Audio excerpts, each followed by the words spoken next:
उखल बंधन लीला। नारायण कहो। तो यशोदा मैया का हृदय देखो, कोमल है कि कठोर। कृष्ण ने कहा कि कठोर है क्योंकि हमको छोड़कर चली गई। अब दूध से पूछो कि यशोदा मैया का हृदय कठोर है कि कोमल। दूध ने कहा अपने कृष्ण सरीखे बेटे को धरती पर रखकर और हमारे सरीखे गरीब को आग में जलने से बचाने के लिए मैया दौड़कर आई, तो मैया से अधिक कोमल और कौन होगा। सबसे अधिक कोमल हृदय वाली मैया, उसने तो ईश्वर को छोड़ दिया। देखो हमारे भक्त ऐसे हैं कि अगर किसी गरीब पर दुख देखें तो एक बार ईश्वर का भी परित्याग करके उसका दुख दूर करने के लिए दौड़ पड़े। धन्य है भक्त लोग। मैया का हृदय बड़ा कोमल। दूध तुम्हारे लिए, हमारे लिए तो बड़ा कठोर है। हमारी मैया से आज ठन गई। अब मैया ने एक बार तो कृष्ण को भुला दिया, क्योंकि अपने लाला के लिए जो भक्ष्य है, पेय है, उसके लिए यशोदा मैया की कोई अपेक्षा है। ये विचित्र है प्रेम की परिपाटी। इसको प्रेमी लोग ही समझ सकते हैं कि बच्चे की ओर से आंख हटाकर उसको घर में सुलाकर, और प्रेमी लोग बच्चे के लिए खाने पीने की चीजें तैयार करने लग जाते हैं, और बच्चे को भुलाकर भी उसके लिए बढ़िया से बढ़िया चीज तैयार करने को लग जाते हैं। तो यशोदा माता जो दूध संभाल रही है वो कृष्ण के लिए ही तो है। उसके प्रेम की कमी कहाँ है। ये प्रेम की होड़ लगी है यशोदा मैया में। कृष्ण के प्रति ज्यादा प्रेम है कि कृष्ण में यशोदा मैया के प्रति। दोनों प्रेम रस के आश्रय बने हुए हैं। अब यशोदा मैया ने क्या किया, जब दूध खूब पक गया तब मैया ने दूध को उतार दिया। देखो मैया का काम क्या है, तार देना, करना, तार देना। अच्छा, दूध को तार दिया, उत्तीर्ण कर दिया, दूध को पास कर दिया। अब पक गया, अब मीठा हो गया, अब गाढ़ा हो गया, अब हमारे लाला के योग्य हो गया। तो कोई भी वस्तु कृष्ण के भोग्य बन जाए तो इससे बढ़कर उसका सौभाग्य और क्या होगा। यशोदा ने दूध को कृष्ण के भोग्य बना दिया। यही संतरण है, यही पार उतारना है। लेकिन सब उतारा नहीं जाता। देखो कृष्ण तो देखते ही रह जाते और दूध जल जाता, लेकिन मैया भक्त है ना, पार उतारने का काम भगवान नहीं करते हैं।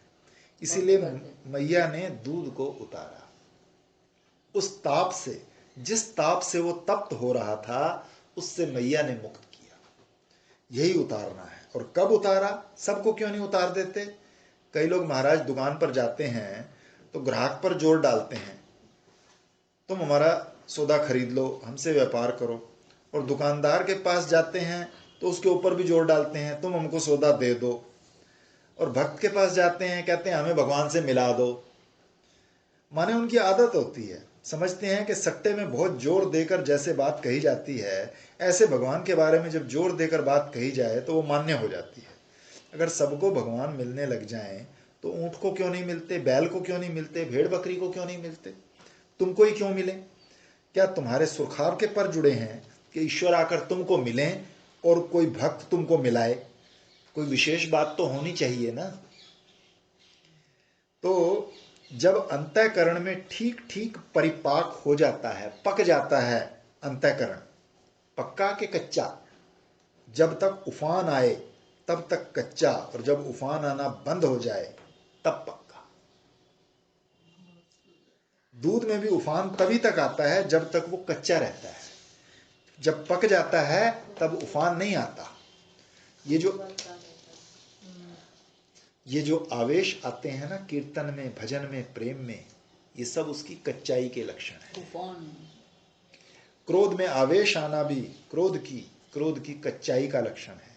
जो पक्का क्रोधी होगा वो अंदर रखे और 12 वर्ष बाद भी बदला लेने का सामर्थ्य रखता है, वो तत्काल जोश में थोड़ी आएगा।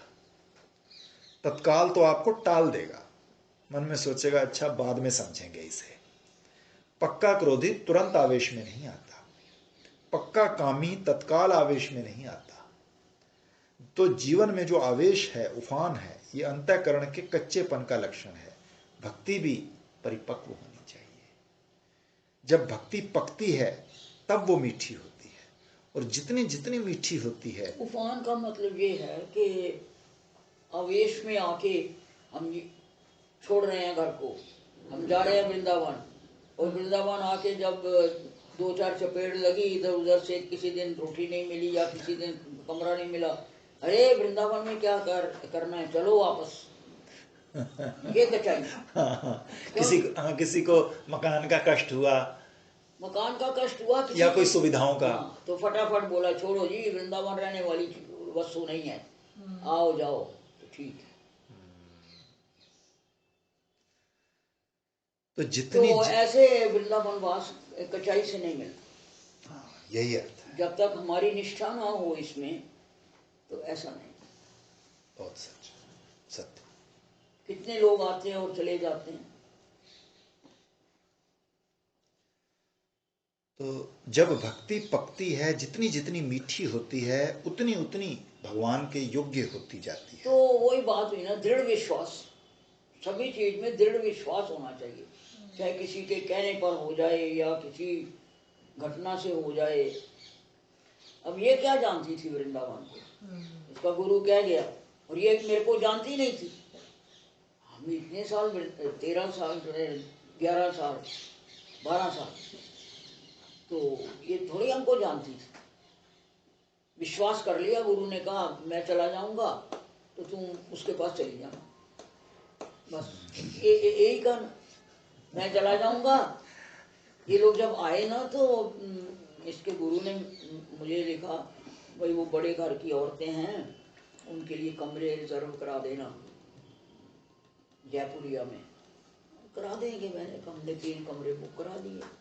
लेकिन जो इसकी जेठानी थी, उनके गुरु की पत्नी, वो तो वहाँ एक रात ये लोग रहे, मैं तो एडवांस दे दिया हुआ था, तो मैंने कहा एक रात तो रहो। तो वो तो एक रात दे, दूसरे दिन अपने बिस्तर उठा के वापस मेरी कुटिया में आ गई, हम तो यहीं रहेंगे। बाकी भी हो विश्वास, दृढ़ विश्वास। उफान में मत आओ, पकने दो भक्ति को। जब दूध पक गया, भगवत योग्य हो गया, और असल में भगवत भोग्य दूध नहीं हुआ, ये तो यशोदा मैया की दूध पर दृष्टि पड़ी तो उसके ख्याल में आया कि ये दूध तो हमारे लाला के लिए है। तो मैया के हृदय में जो मिठास है वो आंख में आई और आंख से छलक कर दूध में चली गई। एक भक्त के हृदय का भाव जब दूसरे भक्त के हृदय में जाकर गिरता है तो भक्ति से भक्ति की उत्पत्ति होती है। बहुत अद्भुत इसकी कथा है। थोड़ी गंभीर हो जाने पर कई लोगों को नींद आने लगती है, इसलिए हम ऐसा कम सुनाते हैं। ये तो यशोदा मैया की दूध पर दृष्टि पड़ी तो उसके ख्याल में आया कि ये दूध तो हमारे लाला के लिए है। तो मैया के हृदय में जो मिठास है वो आंख में आई और आंख से छलक कर दूध में गई। तो एक भक्त के हृदय का भाव जब दूसरे भक्त के हृदय पर जाकर गिरता है तो भक्ति से भक्ति की उत्पत्ति होती है। भक्तया संजातया भक्तया। ये भक्ति पैसे में से नहीं निकलती। भक्ति ही भक्ति का कारण है ना, ये कि हेतु की भक्ति इसीलिए कहते। और ये परिश्रम में से भी नहीं निकलती, ये अपने जप में से, अपने साधन में से, अपने ध्यान में से, अपने भजन में से। ये तो भक्ति के लिए बर्तन मांजना है। जैसे भक्ति का दूध अगर तुम्हारे घर में आना हो तो उसको कहाँ रखोगे, तो उसके लिए बर्तन मांजो।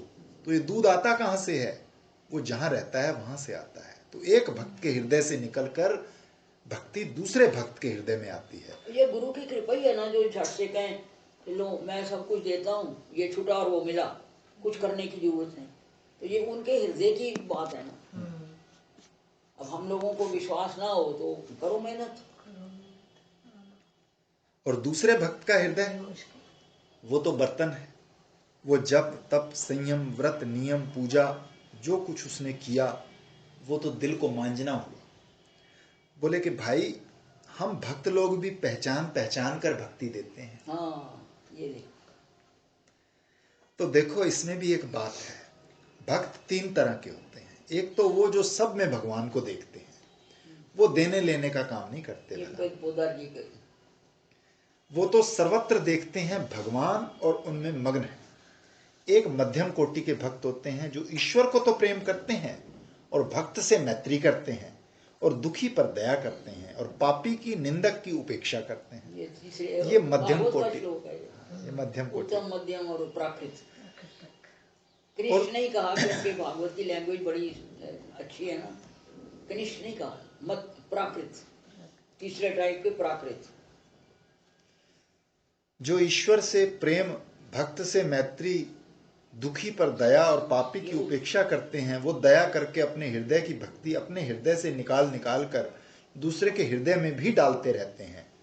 मध्यम भक्ति तो आती है भक्त के हृदय में से।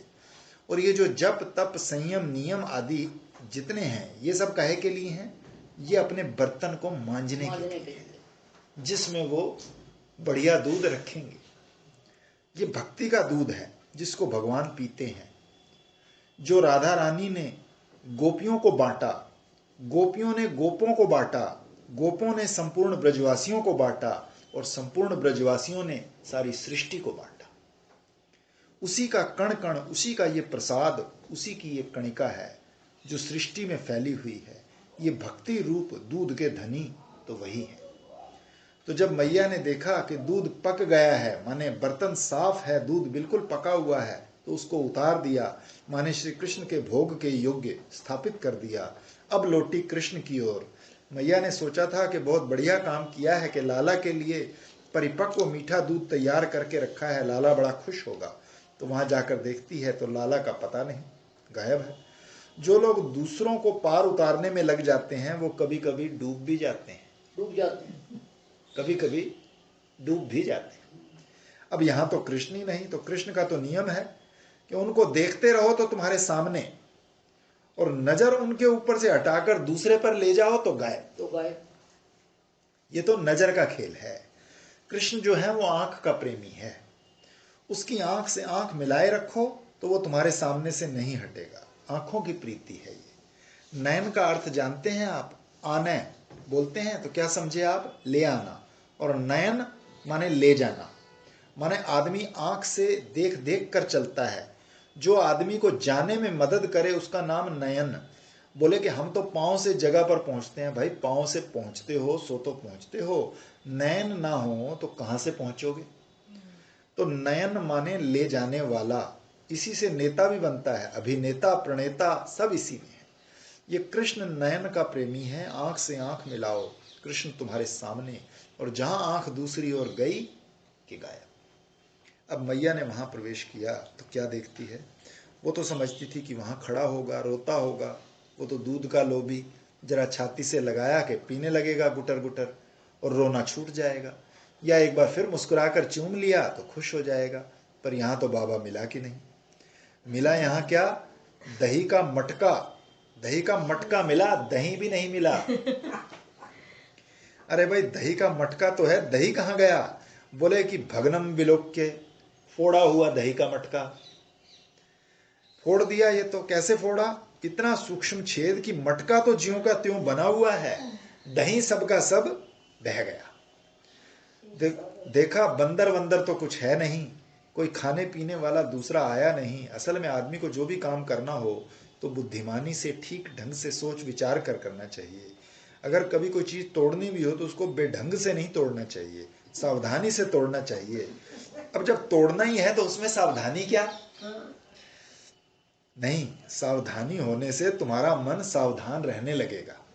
उस चीज को सावधानी की जरूरत नहीं। घड़ा फोड़ना हो तो घड़े को ये जरूरत नहीं कि तुम उसको सावधानी से फोड़ो, लेकिन तुम्हारे मन के लिए ये जरूरत है कि उसको सावधानी से फोड़ो। तुम्हारे मन में सावधानी की आदत पड़ेगी, दूसरे काम भी फिर सावधानी से करोगे। अपने मन के लिए सावधानी की आदत डालना, चलने में, बोलने में, करने में। श्री कृष्ण ने एक घड़ा भी फोड़ा। खराब हो जाए तो चलने में सावधानी अपने आप हो जाती है। हम एक एक कदम जैसे जिस दिन से तुमने बताया है, बस उसका फायदा जरूर है। पता नहीं, मैं तो भूल ही जाती। जितनी धीरे चलो उतनी कम दर्द होती है। ये जो कट कट होता नहीं होता, तेज चलने से कट कट होता है। मैंने भी पढ़ा था कहीं से, तो आपने बताया। हाँ जी। श्री कृष्ण ने एक घड़ा भी फोड़ा तो उसमें असावधानी नहीं की कि जहां से मर्जी फूट जाए। एक बढ़िया छेद किया कि देखते ही उसमें आंख लग जाए, जैसे आंख का गोलक हो ऐसा गोल गोल छेद किया। अब देखो मैया ने देखा कि थोड़ा सा दूध बचाने के लिए मैं गई और इतने दही का नुकसान हो गया। ऐसा होता है कि आदमी संसार में थोड़ा सा बचाना चाहता है और अधिक का नुकसान। नष्ट हो जाता है। सेर 2 सेर दूध बचाने के लिए गए और 5 सेर दही घी माखन नष्ट। फिर उसने देखा कि अगर कोई पराया करता तो बात दूसरी थी।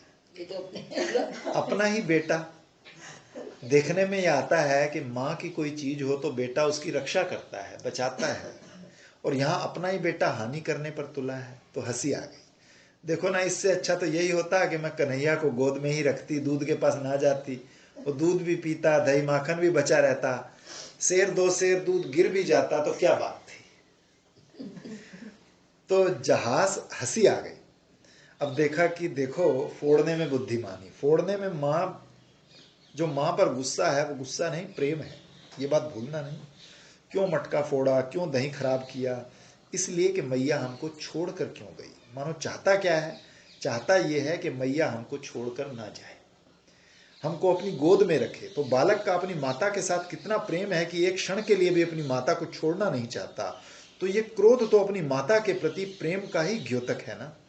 हमको दूध नहीं चाहिए। मटका फोड़ने का अर्थ क्या है? हमको दूसरे का नहीं चाहिए, हमको दूसरे का माखन नहीं चाहिए, हमको दूसरे का दही नहीं चाहिए, हमको तो अपने मैया का दूध चाहिए। बच्चे ना रूठ जाएंगे जब, तो नंद बाबा हम मैया की गोद में नहीं जाएंगे तो लला किसका दूध पिएगा? तो किस गैया का नाम लेते, फलानी गैया का दूध पिएंगे और फिर नंद बाबा की गोद में रहेंगे। अब मैया की गोद में नहीं जाएंगे, इसने हमको बांध दिया। फिर बाद में कहेंगे 2 मिनट में फिर मैया की गोद में चले जाएंगे। अब मैया को क्रोध नहीं आया, बच्चे को क्रोध आता है, और मैया को भी क्रोध आए तो क्या काम बने। हंसने लग गई मैया। देखो, नन्ना सा तो बच्चा, और उसकी समझ कितनी है। वो सोचता है दूध बचाने गई तो ये दूध दही खराब करो, मटके को फोड़ना है तो ऐसे नहीं ऐसे फोड़ो। और फिर समझदार कितना है, बोले कि समझ गया कि मैया आवेगी तो मारेगी। अपने अपराध को भी समझता है पर भविष्य को भी। तो ये नन्ना सा बालक और पेट में दाढ़ी। श्री कृष्ण देखने में तो 3 बरस के हैं, दूध बचाने के बदले में दही खराब कर दी। ददिया सास के जमाने का वो मटका, कितना घी पिए हुए था, फोड़ दिया। हम लोगों ने देहात में देखा है कि कभी कोई प्रयोजन पड़ता था, सत्यनारायण की कथा हुई या ब्याह हुआ, यज्ञोपवीत हुआ, तो गांव के 100 आदमी दहेड़ी में दही लेकर आते थे कि आज महाराज जी के यहाँ काम है। सैकड़ों घरों से, 50 गांवों से दही आता, लेकिन सब अपनी दहेड़ी पर लिखकर अपना नाम लगा लाते कि ये हमारी है, ये हमारी है। बाद में ले जाते। वो दही देने को राजी हैं पर दहेड़ी देने को राजी नहीं है। मटका नहीं देना। क्यों? बोले कि अरे वो तो हमारे ददिया सास के जमाने की है, 2-2 3-3 पीढ़ी चलाते हैं। क्यों? बोले वो घी मक्खन मट्ठा पीकर मजबूत हो जाता है, इसलिए पुराने को ही ठीक समझते हैं। एक बार चुनाव के दिनों में मैं गांव की तरफ गया था, तो चुनाव में उम्मीदवार लोग अपने पक्ष में लोगों को करने के लिए घर घर में जाते हैं ना, तो ये हुआ कि कांग्रेसी लोग बहुत खाने लग गए हैं तो इनको वोट नहीं देना चाहिए। दूसरे एक समझदार व्यक्ति ने कहा, देखो इनका तो खा खा कर पेट भर गया है, नए वो दोगे तो वो खाएगा। तो ये तो कुछ करेगा हमारे लिए। ये जो नए चुनकर जाएंगे ये और ज्यादा खाएंगे, हमारा काम नहीं करेंगे। तो ऐसे 2 आदमी गांव में बात कर रहे थे। तो ये जो दहेड़ी होती है ये खा पीकर बिल्कुल पक्की होती है। तो घर के लोग यही चाहते हैं कि यही पुरानी बनी रहे, अब नई को फिर घी मक्खन खिलाना ना पड़े। तो गांव के लोगों का अपने मटके से बड़ा प्रेम होता है। श्री कृष्ण ने तो ददिया सास के जमाने का मटका फोड़ दिया, अपने बेटे ने ही फोड़ दिया, और इतना चतुर कि स्वयं आंख के सामने नहीं। तू हमको छोड़कर चली गई तो हम भी तुमको छोड़कर चले जाते हैं, तुम हमारे बिना रह सकती हो तो हम भी तुम्हारे बिना रह सकते हैं। अब मैया को आई हंसी। देखो, कृष्ण जो हैं दूसरी वस्तु पर दृष्टि जाने से दिखना बंद हो जाते हैं। ये कहते हैं कि संवित जो है, ज्ञान जो है, ये सदा अपरोक्ष होता है। इसकी अपरोक्षता के लिए कर्ण की उत्पत्ति आवश्यक नहीं है। माने कोई खास इंद्रिय बनाने की जरूरत नहीं पड़ती कि जैसे आंख से रूप देखते हैं या त्वचा से स्पर्श करते हैं, कान से शब्द सुनते हैं, ऐसे संवित का अपरोक्ष करने के लिए किसी खास तरह के औजार उपकरण आदि का प्रयोग करना पड़े, ऐसी बात नहीं। संवित सदा अपरोक्ष अपना आपा ही है। केवल अज्ञान से ही सदा अपरोक्ष वस्तु परोक्ष सा प्रतीत होती है, परोक्ष होती नहीं है। हम दूसरे को देख रहे हैं, ये भाव जहां आया वहां संवित की अपरोक्षता आवृत हो गई।